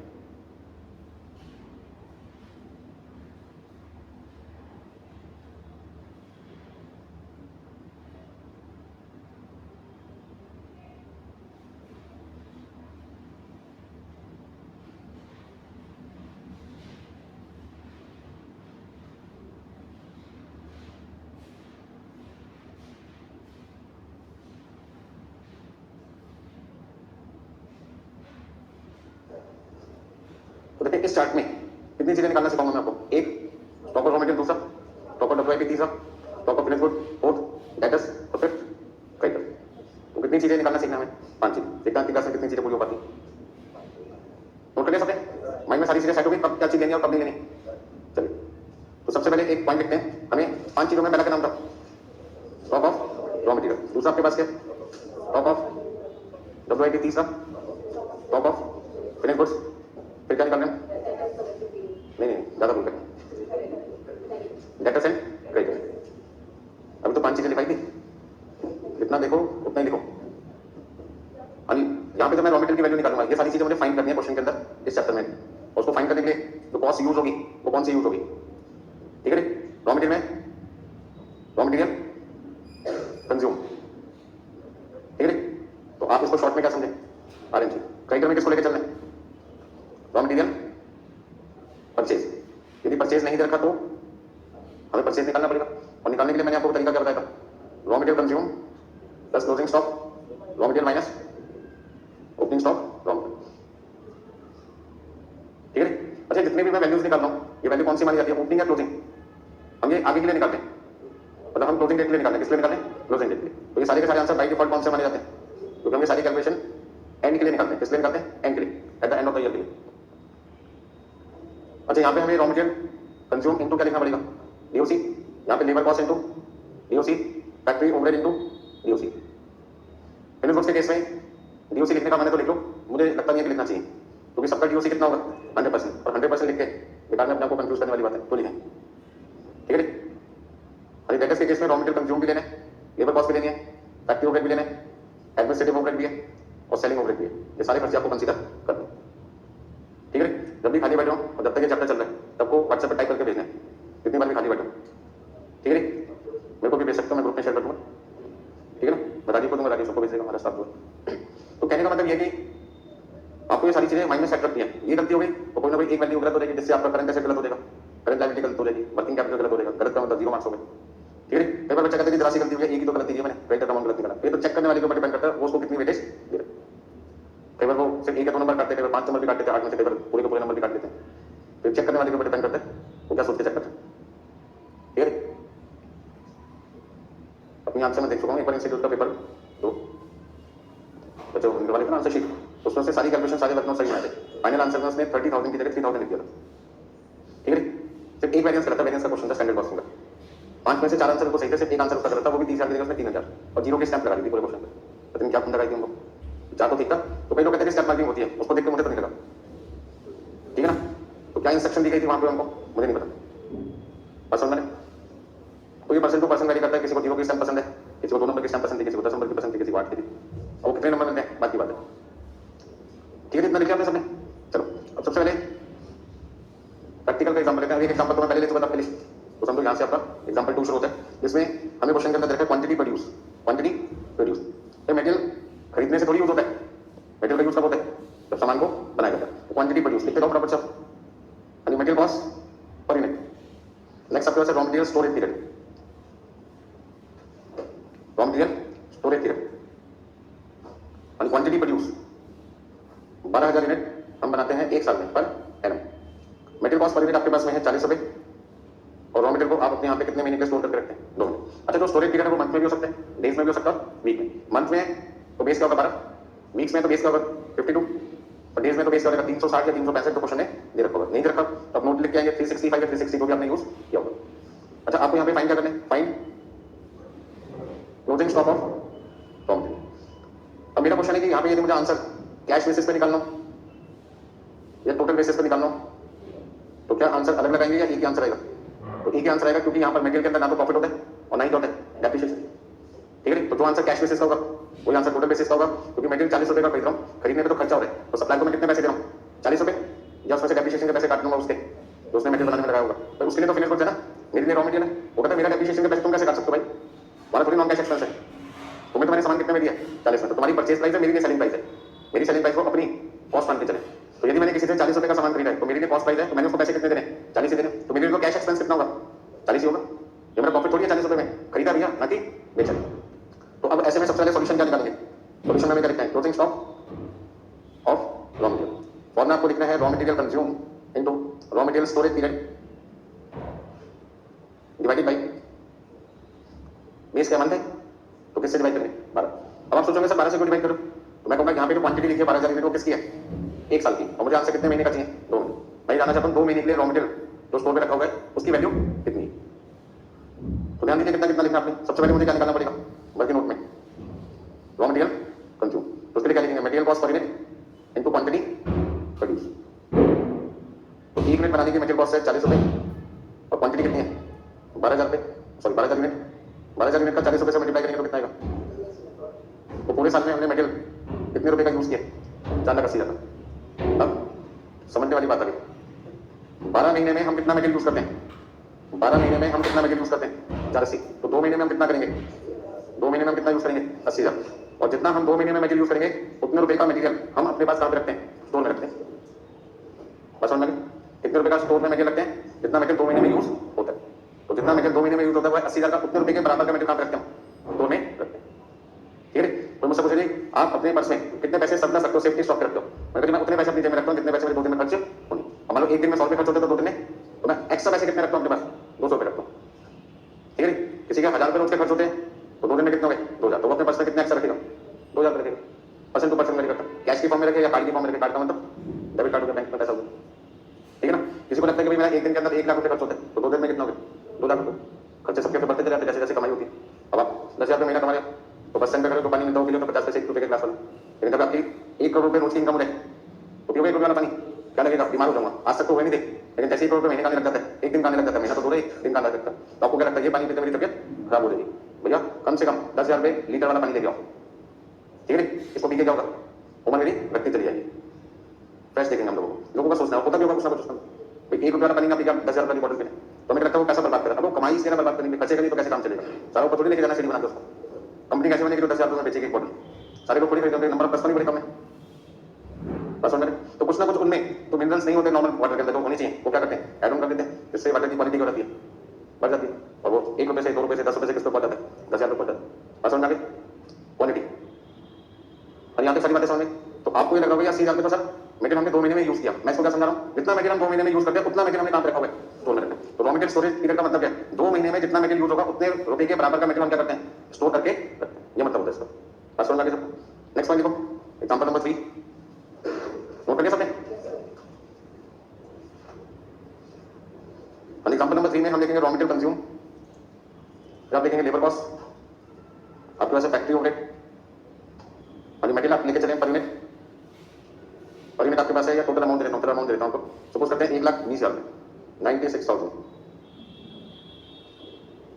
अभी टोटल वैल्यू दे रखी है, पर यूनिट नहीं दे रखी, पर यूनिट होती तो मुझे क्वांटिटी से क्या करना पड़ता है मल्टीप्लाई, इसमें एक काम बच गया मेरे लिए, क्वांटिटी से मल्टीप्लाई करने की जरूरत नहीं है।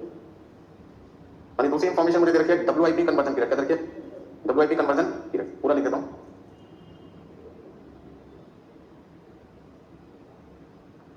फिनिश गुड्स, होल्डिंग, ये सारी इंफॉर्मेशन हमें क्वेश्चन में दे रखी होगी और हमें फाइंड करने के लिए क्या बोलेंगे,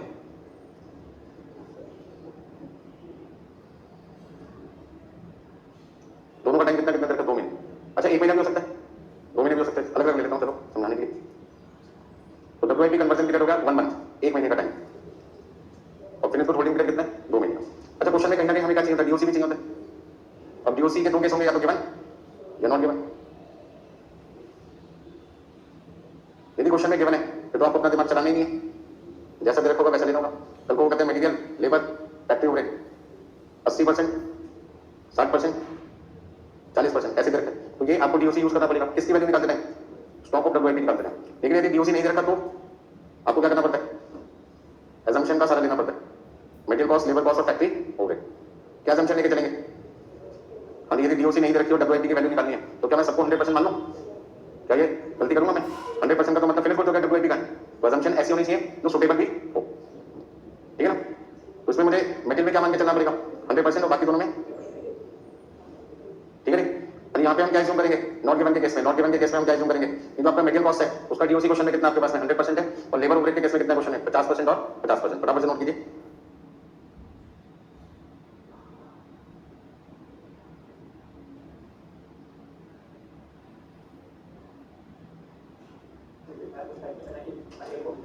देखिए DOC क्वेश्चन में दे रखी है तो वही परसेंटेज लेके चलनी है जो क्वेश्चन में दे रखी है। अब एग्जाम में क्वेश्चन आता है कि यदि DOC नहीं दे रखी और आपको WIP का आंसर निकालना है, तो DOC को कंसीडर करनी पड़ेगी। ना तो मैं 0 ले सकता, ना मैं 100% ले सकता, क्योंकि 0 का मतलब काम हुआ ही नहीं, और 100% वाला काम पूरा हो गया, और WIP का मतलब तो हो गया काम शुरू हो चुका है, खत्म नहीं हुआ, तो 0 भी नहीं हो सकता, 100% भी नहीं हो सकता। तो ऐसे केस में मुझे क्या करना पड़ेगा, 0 और 100% के बीच में एवरेज वैल्यू लेनी कितनी, 50%, और उसके पीछे लॉजिक क्या लगा दिया, आधा काम हो चुका है, आधा काम होना बाकी, ठीक है ना। मटेरियल के केस में 100% को लिखा, क्योंकि हम आप ये लिखेंगे मटेरियल जितना लगना था शुरू में हमने इशू कर दिया। जैसे मैंने आपको एडमिशन के टाइम पे बुक इशू कर दी, कॉस्टिंग की भी और FN की भी, जो भी सब्जेक्ट पढ़ लो मुझसे, तो मुझे बुक रोज थोड़ी देनी है, रोज सिर्फ आगे का पढ़ाने, रोज मैं आपसे बोलिएगा तो बुक मिलेगी मुझे आपको, रोज आप मुझसे भी नहीं मांगते बुक, क्यों? क्योंकि बुक का खर्चा 100% जितना होना था वेरी फर्स्ट डे, पहले दिन बिगनिंग में मैंने क्या कर दिया, इनका कर दिया, तो ये पॉसिबिलिटी है। लेकिन जिस दिन मैंने आपको बुक इशू किया, क्या मैं मान लूं कि 100% सिलेबस हो गया? नहीं। तो जहां पे DOC नहीं दे रखा होता, वहां हम एज्यूम करके चलते कि मटेरियल का खर्चा जितना होना था वो सारा खर्चा हम कर चुके, वर्कर के सामने सारा मटेरियल लाके रख दिया। लोग ये कितना मटेरियल चाहिए, उसने कहा 5 किलो, 1 किलो 100 रुपए का आता है, 5 किलो कितने का हो गया, 500 का, 500 रुपए का मटेरियल लाके मैंने किसको दे दिया, वर्कर को दे दिया। बहुत बढ़िया एग्जांपल समझो, घर पे आप कारपेंटर से फर्नीचर बनवा रहे हो, एक टेबल बनानी है आपको स्टडी टेबल पढ़ने के लिए, पढ़ने वाले बच्चों ना क्या बनवानी है, स्टडी टेबल। माँ बाप सोचे बच्चों को यार अनकंफर्ट हो रहे, कंफर्ट देते हैं, स्टडी टेबल बनाते हैं, बढ़िया सी चेयर बनाते हैं, बच्चा मन लगा के पढ़ेगा। उसके लिए उन्होंने कारपेंटर को बुला लिया, कारपेंटर ने जैसी टेबल चेयर आपको बनवानी है, उसमें टिम्बर के 5 पीसेस लगेंगे, कितने लगेंगे, 5, और आप एक मार्केट से जाइए 1000 रुपए का एक पीस आ रहा मान लो, कितने के हो गए, 5000 रुपए। फटाफट से दो सामान कारपेंटर ने बोला था, आपके पेरेंट्स ने फटाफट से मार्केट गए और खरीद के लाकर दे दिए। लाते ही क्या देखा, टेबल बन गई नहीं, लेकिन पैसे कितने लग गए, 5000 तो लग गए, खर्चा तो आपका 100% हो गया मटेरियल का। 2 दिन बाद फिर आपने कारपेंटर से पूछा काम हो गया, वो कहता कि आधा हो गया, आधा होना बाकी, लेकिन मटेरियल तो पूरे खर्च हो चुका आपका। तो मटेरियल का 100% पॉसिबल है, हो सकता है, लेकिन लेबर ओवरहेड हम नहीं दे रखा तो क्या मान के चलते हैं, 50%। हम मान के चलते हैं 50% काम कंप्लीट हुआ, 50% काम कंप्लीट नहीं हुआ, लेकिन मटेरियल हमने 100% बिगनिंग में इशू कर दिया। तो assumption क्या है, material issued 100% at the beginning but work completed equal to 50%। ये हमारी assumption होती है कब, जब DOC क्वेश्चन में ना करेक्ट और आंसर किसका निकालना है आपको, WIP का। तो मैं चाहता हूं कि आप इस क्वेश्चन को दोनों तरीके से कर दें, गिवन के केस में भी और नॉट गिवन के केस में भी कर सकते हो। मैं आपको दोनों तरीके से करवाने की कोशिश करता हूं, नोट लिखकर। अच्छा फाइन क्या करना है, तो आपने पूछा ही नहीं, वैसे तो आप समझदार हो। Fine value of closing stock of WIP और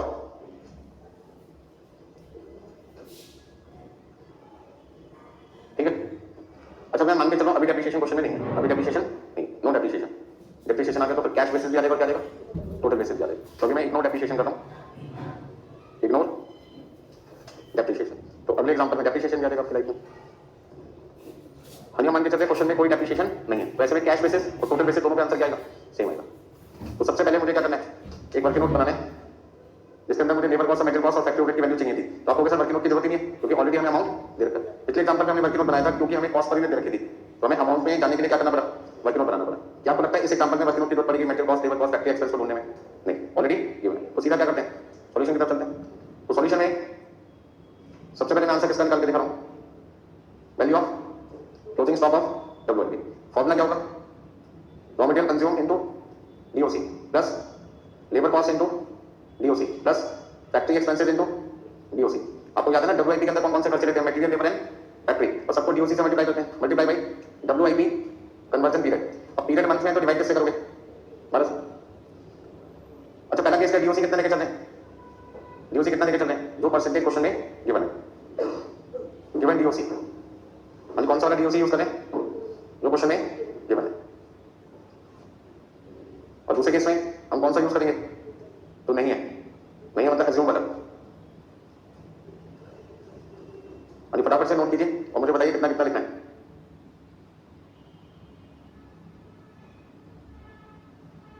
देखिए भाई रॉ मटेरियल कंज्यूम कितना है, 120।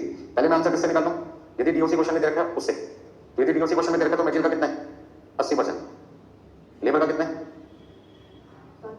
60% और फैक्ट्री ओवरहेड कितना है 40%। ठीक है इंटू 1/1 सॉल्व कीजिए। 1,20,000 का 80% कितना दे, 96,000, 96,000 का 60% 57,600 और 83,000 का 40% 33,600। इन सबको प्लस करना है और 1/12 से मल्टीप्लाई करना है, तीनों का सम कितना आएगा 187,200 इंटू 1/12 इंटू 1/12 मतलब 12 से डिवाइड कर दो तो आपके पास कितना देगा 15,600 15,600। यदि डीओसी दे रखा है तो आपको एग्जाम में गिवन डीओसी जो दे रखे उसी का इस्तेमाल करना है। यदि क्वेश्चन में डीओसी नहीं दे रखा होता और मुझे डब्ल्यूआईपी की वैल्यू निकालनी होती तो उस केस में मुझे मटेरियल के केस में डीओसी कितना देना पड़ेगा 100%। और मेरी असम्पशन क्या होगी कि मटेरियल मैंने 100% उसी वक्त इनकर कर दिया था जब काम की शुरुआत की गई थी। और नेक्स्ट बाकी सारे खर्चे कितने दूंगा 50% 50%। और उस समय मेरी असम्पशन क्या होगी वर्क कंप्लीटेड इक्वल टू 50%, आधा काम हुआ है आधा काम अभी बाकी है। तो जो काम हो चुका उसकी कॉस्ट ढूंढो मैं तो 1,20,000 का 100% 48,000 हो गया था और इधर 42,000 इंटू 1/12 हमने देखा टोटल कितना है 2,10,000 और 1/12 से मल्टीप्लाई किया तो 2,10,000 डिवाइडेड बाई 12 17,500 17,500। कोई दिक्कत इसमें? तो अभी मैंने जो आंसर निकाल के दिया वो किसका दिया डब्ल्यूआईपी का। सेम ऐसे आंसर किसका निकालना है फिनिश गुड। अच्छा फिनिश गुड में डीओसी का कोई कनेक्शन होता है तो वहां तो कितने आंसर आएंगे एक ही आंसर आएगा, डीओसी हो तो भी ठीक है ना हो तो भी ठीक है। तो फिनिश गुड में डीओसी का यूज नहीं होता क्योंकि फिनिश गुड तो खुद ही 100% गुड है। तो डीओसी का सिर्फ इस्तेमाल कहां पे होता है, यूज कहां होता है सिर्फ only in case of WIP. Note कीजिए जल्दी से।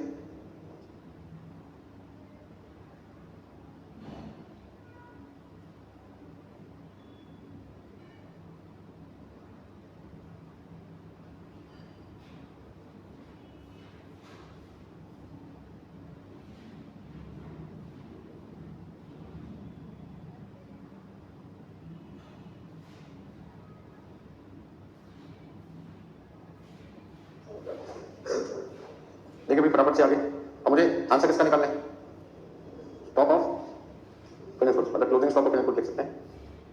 क्या क्या चीज चाहिए कंज्यूम लेबर कॉस्ट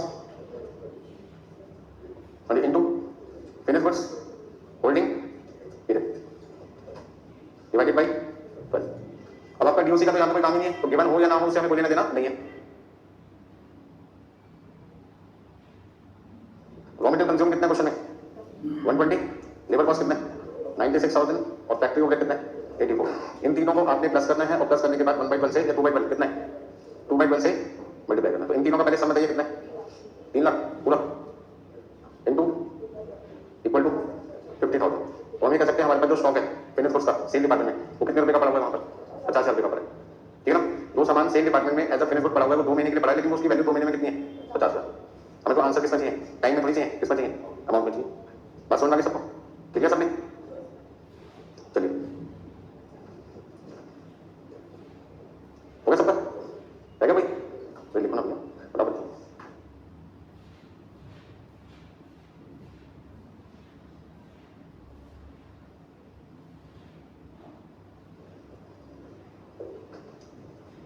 देखिए आपके पास क्वेश्चन में लिखा है कॉस्ट डेटा ऐसे एक लैंग्वेज दे रखी है आपको, इंफॉर्मेशन आपको दे रखी है किसमें परिवहन में।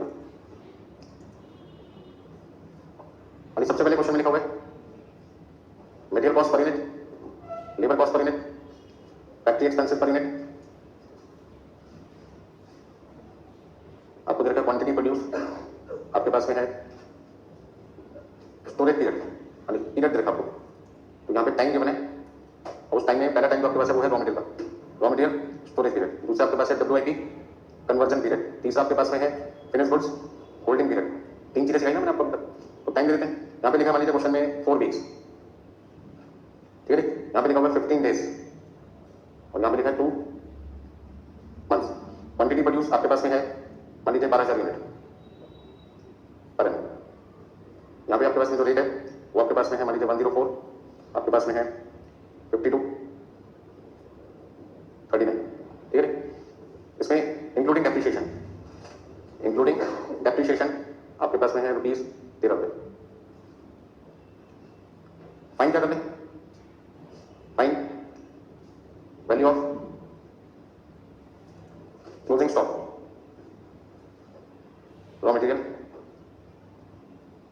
Value of closing stock of WIP, और तीसरा आपके पास है value of closing stock of finish goods, ठीक है।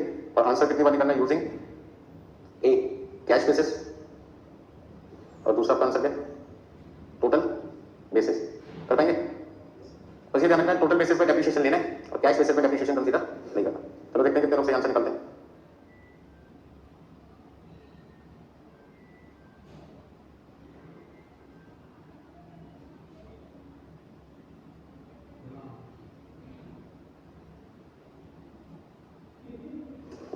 नोट करिए सबने, नहीं किया तो कीजिए।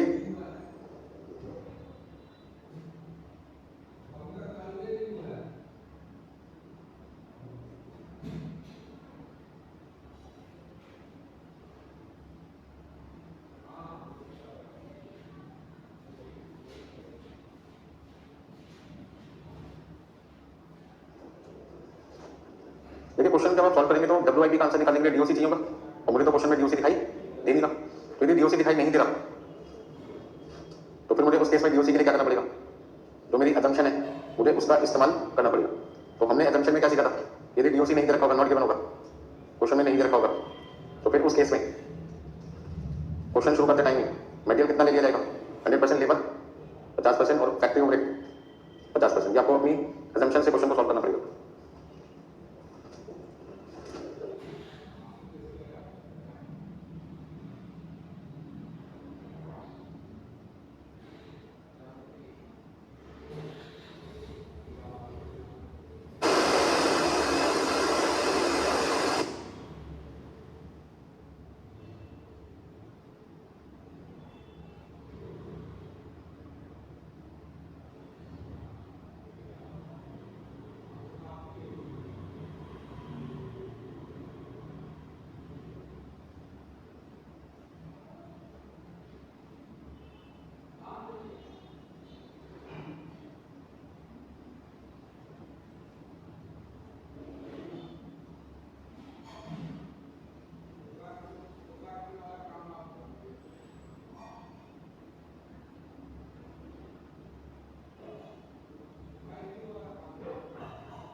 देखिए तो क्वेश्चन को शुरू करना है और मुझे अपना आंसर कैश बेसिस और किस पे निकालना है? टोटल बेसिस दोनों पे निकालना है। तो फिर उस केस में मेरी शुरुआत कैसे होगी? सबसे पहले मेरे को करना क्या? एक वर्किंग नोट याद करना चाहिए जिसमें मैं एक जगह पर लिखूंगा कैश बेसिस और दूसरी जगह लिखूंगा टोटल बेसिस, यानी कैश बेसिस और दूसरा कौन सा आपका? Total basis. ये जो वर्किंग नोट है उसमें मैं लिखूंगा बेसिक कैलकुलेशन, बेसिक कैलकुलेशन। अब बेसिक कैलकुलेशन में सबसे पहले तो मुझे जो वैल्यू चाहिए किस किस की चाहिए? एक तो रॉ मटेरियल कंज्यूम की, दूसरा चाहिए लेबर की, और तीसरा चाहिए फैक्ट्री ओवरहेड की। हमें क्वेश्चन के अंदर मटेरियल का जो रेट दे रखा है वो 104 रुपये दे रखा है, लेबर का रेट कितना था? 52। क्वांटिटी कितनी है? 12,000, और 12,000 से मल्टीप्लाई करना 104 को 12,48,000 है। अच्छा दोनों जगह वैल्यू क्या आएगी? सेम, क्योंकि मटेरियल में ना तो प्रॉफिट होता है ना डेप्रिसिएशन होता है। ऐसी लेबर में भी 6,24,000 पे दोनों जगह वैल्यू क्या आएगी? सेम, क्योंकि लेबर कॉस्ट में ना तो लेबर प्रॉफिट होता है ना आपके पास में क्या होता है? डेप्रिसिएशन होता है। नेक्स्ट आपके पास है फैक्ट्री ओवरहेड। फैक्ट्री ओवरहेड में दिक्कत क्या दी थी? क्वेश्चन के अंदर फैक्ट्री एक्सपेंस है 39 जिसमें 13 रुपये का डेप्रिसिएशन है। अब यदि मैं डेप्रिसिएशन लेके चलूंगा मतलब दो केस हो गए, एक 39 इंटू 12,000 और दूसरा केस क्या हो जाएगा? 39 में से पहले 30 माइनस कर दो तो कितना आ जाएगा? 26। भाई 39 रुपये में से यदि मैं 13 रुपये का डेप्रिसिएशन हटा दूं तो मेरे पास कितना आ जाएगा? 26। क्योंकि यहाँ क्वेश्चन में क्या लिखा था? इंक्लूडिंग वर्ड लिखा था। क्या लिखा था? इंक्लूडिंग। तो 39 में से 13 हटा दिया तो 26 आ जाएगा। 26 कौन सा होगा? कैश बेसिस का। और 39 कौन सा बना जाएगा? टोटल का। तो 12,000 मल्टीप्लाई बाई 26, 3 3,12,000। और यदि मैं 12,000 को मल्टीप्लाई कर दूं किससे 39 से तो कितना आ जाएगा 4,68,000। यानी कोई दिक्कत इसमें किसी नेक्स्ट पॉइंट यानी सॉल्यूशन में सबसे पहले मुझे क्या निकालना है फर्स्ट आंसर क्या निकालना है value of closing stock of raw material. Raw material की वैल्यू निकालनी है। फॉर्मूला क्या लिखा है आपको raw material consume into raw material storage period. और यहाँ पे जो पीरियड है वो किसमें था रॉ मटेरियल का जो पीरियड था वो किसमें था वीक्स में। तो आपको किससे डिवाइड करना पड़ेगा 52 से क्योंकि एक साल में कितने हफ्ते होते हैं 12। तो ऐसे केस में रॉ मटेरियल कंज्यूम 12,48,000 इनटू कितना लिखें कितने वीक्स है क्वेश्चन में 4 वीक्स हैं 4/52। देखिए आंसर कितना आता है 12,48,000 मल्टीप्लाई बाई आपने किया 4 डिवाइडेड बाई किया आपने 52 और आंसर आ गया आपके पास में 96,000। अब क्वेश्चन ये बनता है कि 96,000 जो आंसर है वो कैश बेसिस पे या टोटल बेसिस पे। तो आपका आंसर क्या है सर 12,48,000 दोनों जगह क्या सेम है। तो ये दोनों आंसर यदि कैश बेसिस से निकालेंगे तो भी 96 माना जाएगा और टोटल से निकालोगे तो भी 96। इस तरह कैश बेसिस और टोटल बेसिस दोनों से आंसर क्या सेम है। अब नेक्स्ट पॉइंट आपके पास क्या है यानी आंसर किसका निकालना है आपको निकालना है value of closing stock of WIP। और इसे निकालने के लिए फॉर्मूला क्या raw material consume into DOC plus labour cost into DOC plus factory expenses into DOC multiply by WIP conversion period divided by. अब कन्वर्जन पीरियड किस form में दे रखा है क्वेश्चन में कन्वर्जन पीरियड दे रखा है डेज में। तो आप साल में कितने दिन ले सकते हैं 365 भी ले सकते हैं 360 भी ले सकते हैं। क्या लिखना चाहिए 65 लिखना तो 65 लिख लो आपको कोई दिक्कत नहीं। आपको बस नोट लिखना पड़ेगा 1 ईयर इक्वल टू 365 डेज या 1 ईयर इक्वल टू 360 डेज। जो भी नोट लिख के आएंगे एग्जाम में उसके हिसाब से आपका आंसर चेक किया जाएगा। इसलिए एग्जाम में हर बच्चे का आंसर सेम है। ज्यादातर केसेस में टाइम मेंशन होता है एक साल में 365 दिन या 360। चलिए अब कौन से बेसिस का आंसर निकालना है यहाँ पे आपका आंसर आपको क्या लगता है अलग अलग हो सकता है यानी कैश बेसिस पे और टोटल बेसिस पे आपको क्या लगता है आंसर अलग हो सकता है। तो आपका आंसर है हाँ हो सकता है। मैंने कहा ऐसा क्यों कौन से पॉइंट को आपको देख के लगता है कि आंसर अलग रहेगा। तो आपने कहा सर WIP की वैल्यू को निकालते टाइम हम किसको यूज करें मटेरियल को भी लेबर को भी और फैक्ट्री एक्सपेंस को भी। और जो फैक्ट्री एक्सपेंस का अमाउंट है वो कैश बेसिस में और टोटल बेसिस में सेम नहीं है किसकी वजह से डेप्रिसिएशन की वजह से सेम नहीं है। और फिर ये अमाउंट सेम नहीं है तो फिर कैश बेसिस पे 3,12,000 रुपए का यूज करके आंसर निकालना है और टोटल बेसिस में आपको कितना यूज करना है 4,68,000 4,68,000। तो फटाफट से आंसर निकालिए जल्दी से देखते हैं कितने लोग सही आंसर निकालते हैं।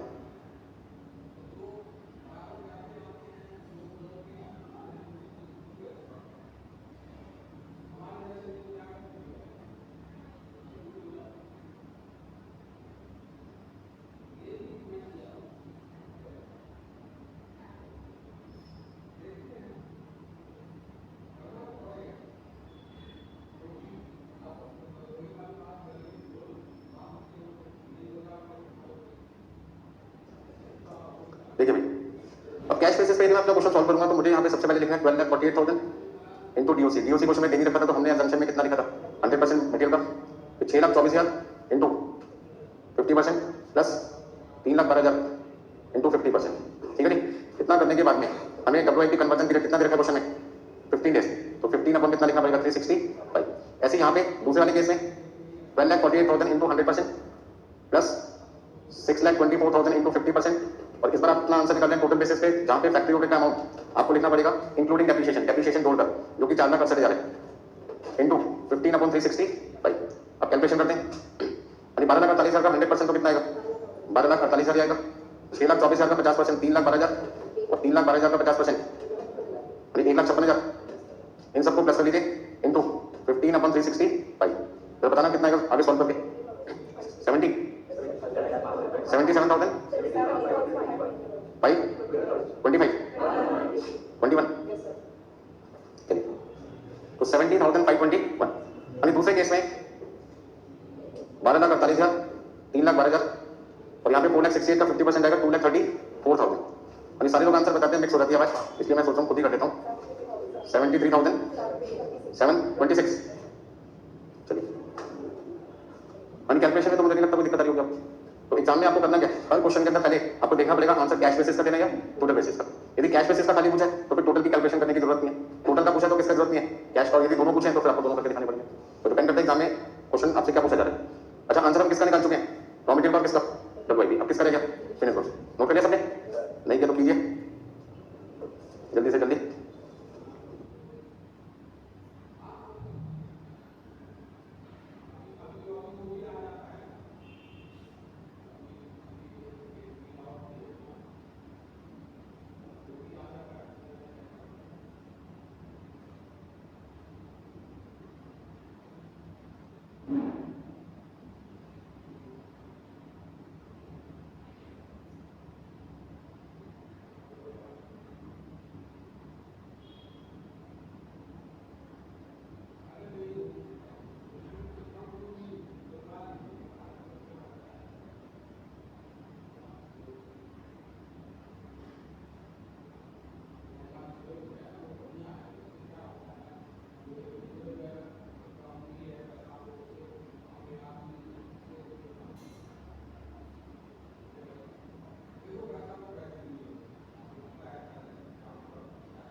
नोट करने के बाद में फाइनल आंसर क्या रहेगा आपका? Point number 3, value of closing stock of finish goods. हाँ जी, फिनिश गुड्स की हमें वैल्यू निकालनी है और फिनिश गुड्स की वैल्यू निकालने के लिए हमारे पास फॉर्मूला क्या है? Raw material consume plus labour cost plus factory overhead multiply by finish goods holding period. अच्छा, पीरियड यदि आपका मंथ्स में है तो आपका बेस यहाँ पे क्या रहेगा? 12 बनेगा। आंसर हमें दो बार निकालना पड़ेगा, कैश बेसिस और टोटल बेसिस, क्योंकि यहाँ पे फैक्ट्री ओवरहेड का अमाउंट डिफरेंट है, फैक्ट्री ओवरहेड का अमाउंट डिफरेंट है।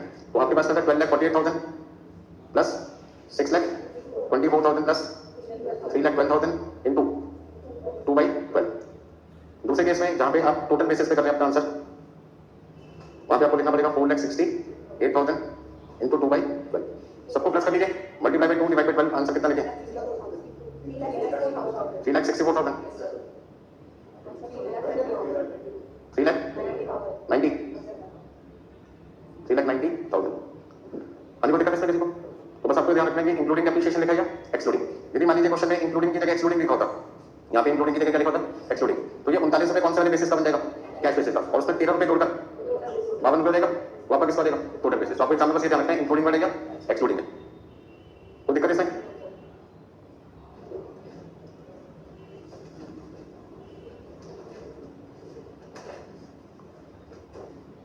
अरे इस बार आपके पास जो इन्फॉर्मेशन है उसमें अमाउंट आपको दे रखे हैं, raw material consume, labour cost, factory overhead.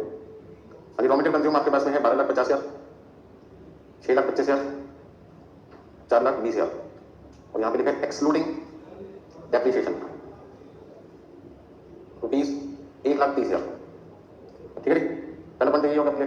दूसरा, आपको टाइम दिया हुआ है, उस टाइम में raw material WIP finish goods, raw material storage period, WIP conversion period, finish goods holding period. अभी 2 वीक्स, 3 वीक्स, 4 वीक्स। जैसे साथ में DOC क्वेश्चन में क्या बने, डिग्री ऑफ कंप्लीशन आपको दे रखा है, material cost, labour cost, factory overhead का 80%, 60%, 50%। फाइन, ठीक है, क्या क्या चीजें फाइन करनी है आपको? Closing stock of raw material, closing stock of WIP और closing stock of finish goods using cash basis and total basis. और जल्दी से करके दिखाइए मुझे।